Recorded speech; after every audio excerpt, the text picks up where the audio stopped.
ये लाइन आप देखें ऊपर से नीचे की तरफ है, तिरछी अमूदी लाइन है, ऐसा ही है। इसको क्या कहा जाएगा? इसको कहा जाएगा वक़्त की पट्टी, वक़्त की पट्टी, वक़्त की लाइन। ठीक है जी, बात समझ आ रही है नहीं आ रही? कोई जवाब दे सकते हैं? जी जी सर। ये वक़्त की पट्टी है।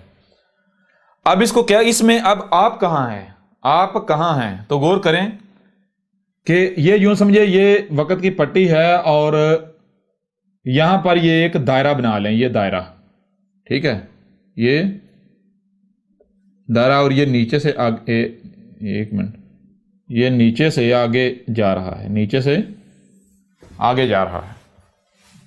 अब ये दायरा क्या है? ये दायरा जो है, ये हर शय जो सर्कल में है, यानी ये जो कायनात है इस वक्त जो वजूद है, ये हर शय घूमते घूमते सर्कल के अंदर ये वक़्त की पट्टी के ऊपर सफर कर रही, वक़्त की पट्टी के ऊपर सफर कर रही।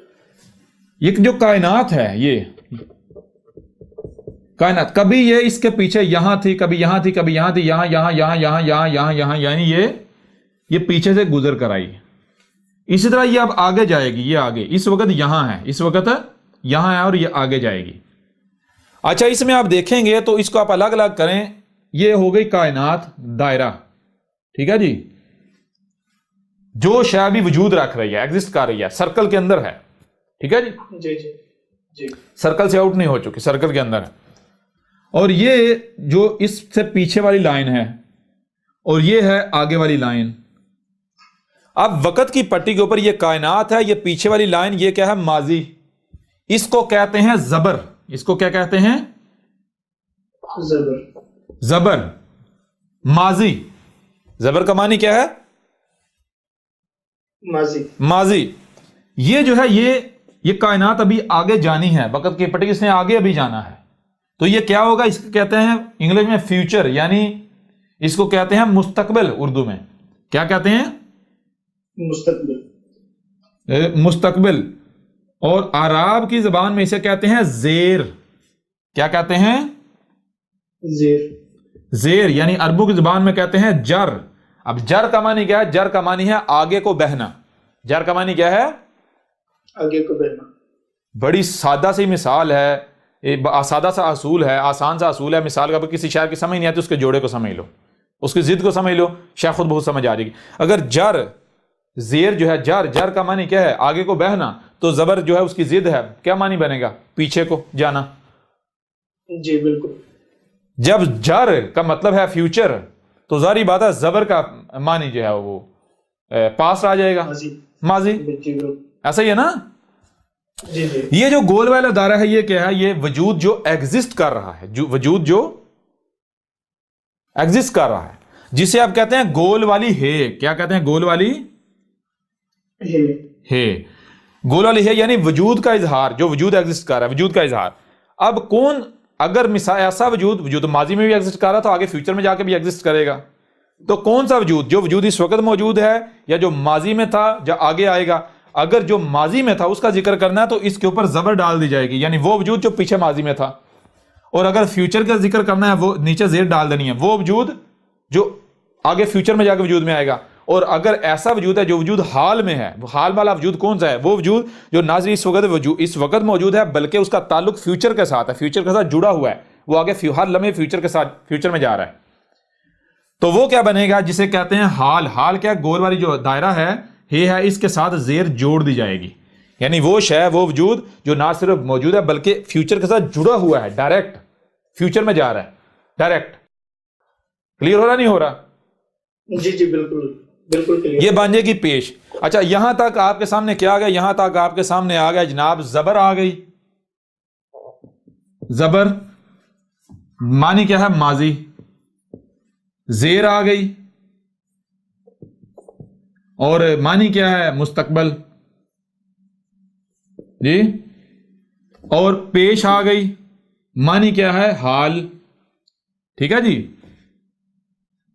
जी। मानी क्या है? हाल, यानी ये यहां लिख देते हैं पेश। अब पीछे कुछ चीजें और बचती हैं, वो क्या है? एक है शद और एक है मद। एक है शद और एक है मद। मद। तो पहले शद को जान ले, शद क्या है। जैसे यूं लिखा जाता है, ठीक है जी, जिसे यूं लिखा जाता है। शद क्या है? शद कहते हैं दो वजूद आपस में जुड़े हुए हैं। शद क्या है? दो वजूद आपस में जुड़े हुए हैं। दो वजूद आपस में जुड़े हुए हैं।